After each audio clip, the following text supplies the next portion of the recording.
바이오메키네 지혜투자 클럽입니다. 셀트리온 드디어 유플라임에 관련되는 바이오시밀러 CTP17 관련해서 현지 시간으로 FDA 품목 허가 획득 소식이 이제 공시로 일단 나왔습니다. 글로벌 시장 규모 28조 원이고요. 미국 시장 규모가 24조에 달한 바이오 의약품 전체에서 가장 큰 규모의 어떤 매출을 발생시키는 거니까 이 호재가 나왔는데 주가는 오히려 이 부분들을 좀 반영을 좀 못하고 있습니다. 장중 투자 전략까지 한번 살펴보겠습니다. 먼저 차트를 통해서 살펴보겠습니다. 자, 셀트리온 이제 다음 주 30일 기준으로 유플라이마 관련되는 부분 허가 어떤 일정들이 어떻게 되느냐. 그래서 꼭 30일에 하는 게 아니라 그거보다 빨리 할 수도 있고 조금 더 뭐 지나서 할 수도 있다. 이런 어떤 가이드라인이 있는데 아침에 이제 공시가 나오면서 허가 소식이 나왔는데요. 자, 주가는 이제 18만 900원 정도까지 올라갔다가 오히려 조금 이제 그 주가가 조금 밀리는 어떤 흐름을 보였다가 지금 이제 보합세 흐름을 보여주고 있습니다. 이것도 이제 수급을 체크해야 되는데요. 어제까지 이제 견조했던 프로그램과 외국인 기관들의 흐름들 속에서 프로그램은 오늘도 일단 그대로 일단 매수세가 나오고 있고요. 외국계도 일단은 매수세 흐름이 들어오고 있습니다. 자, 그리고 셀트리온 같은 경우에는 JP모건 속에서 일단 이제 매수 흐름들 잡혀 있지요. 그래서 이런 흐름들에서 이 공시 관련되는 중심으로 한번 살펴보겠습니다. 그래서 이 돌파가 어떻게 될지 184,100원의 어떤 기대감이 계속 높여져 있는 상태다. 이런 말씀을 좀 계속 드리고 있는데요. 자, 이 공시를 한번 보겠습니다. 자, 유플라이마, CTP17 관련해서 미국 FDA에다가 최종 판매 허가 획득을 했다는 소식이죠. 이 제형 관련되는 부분에서는 프리필드 시린지 형태의 용량들 관련되는 부분에서 세 가지 어떤 품목들로 올라와 있고요. 그 다음에 본래 이제 유플라이마의 오리지널 휴미라 관련되는 부분에서 외삽 적용이 된다는 부분을 말씀을 드렸는데 바이오시밀러의 장점 중에 하나입니다.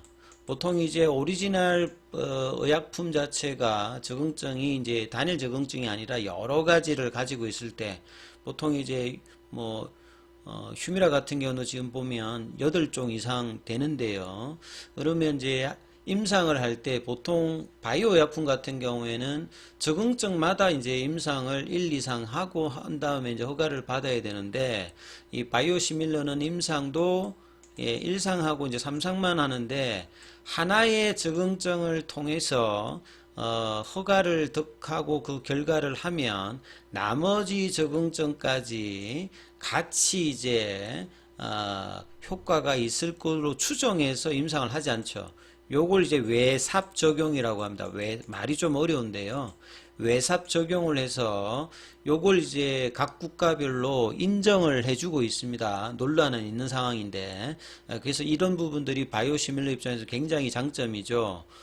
여러 가지 이제 임상을 굳이 다 안 해도 되기 때문에 그래서 류마티스 관절염, 소아 특발성 관절염, 특발성이라고 하는 여러 번 말씀드렸는데 특별하게 이제 원인을 알 수 없는 원인 규명이 명확하게 되지 않은 뭐 이렇게 이해하시면 될 것 같고요. 그 다음에 건선성 관절염, 강직성 척수염, 크론병, 개양성 대장염, 뭐 판상건성, 한홍성 한선염 이렇게 이제 적응증 8가지로 해서 2020년도 11월 24일에 신청을 했습니다.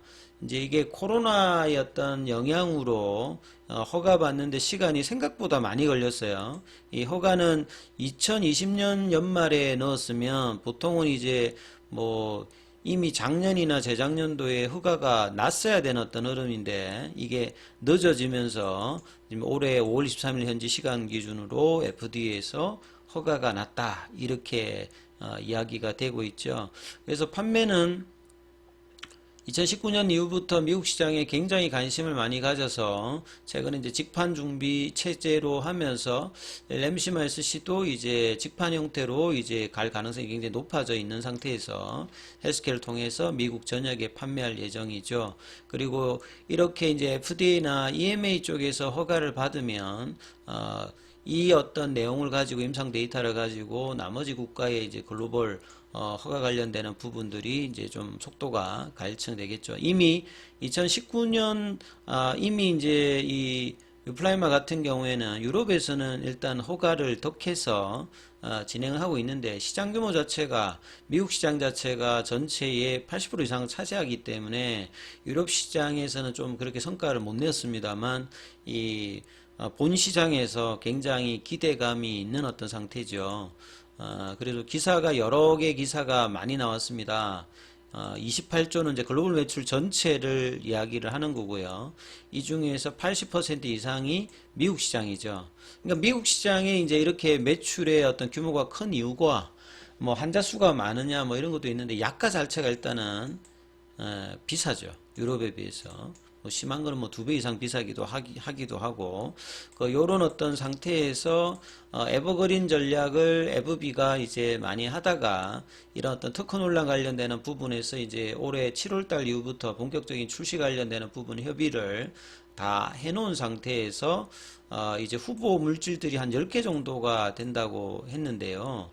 이 중에서 가장 많이 팔리고 있는 이 고농도, 저농도 이제 이런 어떤 부분에서 이제 또 질문하시는 분이 있는데 이 저농도라고 하면 일단 양이 많을 거고요. 고농도면 이제 같은 효과를 피하는데 이제 양이 작죠. 그러니까 주사액 쪽에서 이제 주사액 자체가 많으면 시간도 많이 걸리고 또 불편하죠. 근데 이제 고농도라고 하면 양 자체가 작아지고 빨리 맞을 수 있고 또 심지어는 SC 제형 같은 경우에는 자기가 스스로 맞을 수도 있는 뭐 이런 형태도 이제 되어 있는 어떤 이런 부분인데요.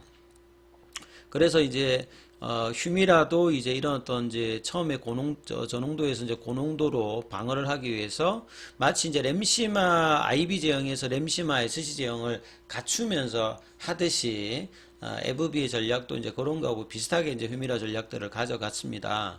그래서 대부분의 어떤 경쟁사들이 7월부터 미국 판매가 스타트되는데 셀트리온 입장에서는 이런 부분들을 준비할 수 있는 뭐 시간이 이제 촉박한 거 아닌가 했는데 뭐 이미 준비를 계속 하고 있으니까 7월 출시를 통해서 이 고농도 제형에서는 한 3개 정도가 지금 각축을 취할 것 같은데 이 가장 중요한 것은 결국 이제 PBM 관련되는 부분에 등록이 어떻게 되느냐 이게 가장 중요한 부분들은 인플렉트라의 어떤 부분을 알면 알 수 있겠죠. 이게 사범사의 선호의약품 등재 관련되는 부분이 가장 일단 중요합니다. 그래서 여기가 등재되었다라고 하면 이 매출 관련되는 부분에서 우위가 될 수가 있겠죠. 그래서 이 24조 정도 중에서 뭐 한 5천억대에서 많게는 1조, 2조 정도까지 내가 뭐 그 경쟁사들이 가져간다라고 한다라고 하면 셀트리온의 전체적인 어떤 매출 규모에서도 상당히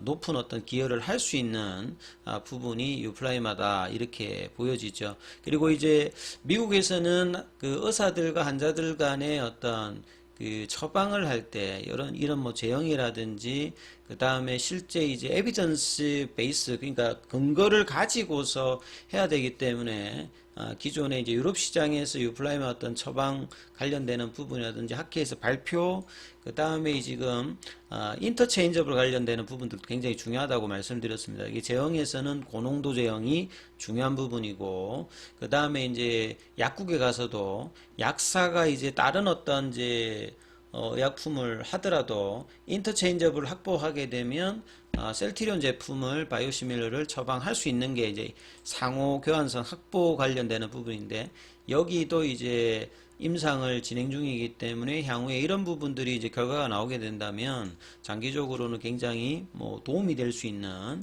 그런 부분이죠. 그래서 요 관련되는 기사가 굉장히 많이 나와 있습니다. 그래서 이 부분들을 한번 이 휴미라 관련되는 부분의 85%가 뭐 고농도 제형이다.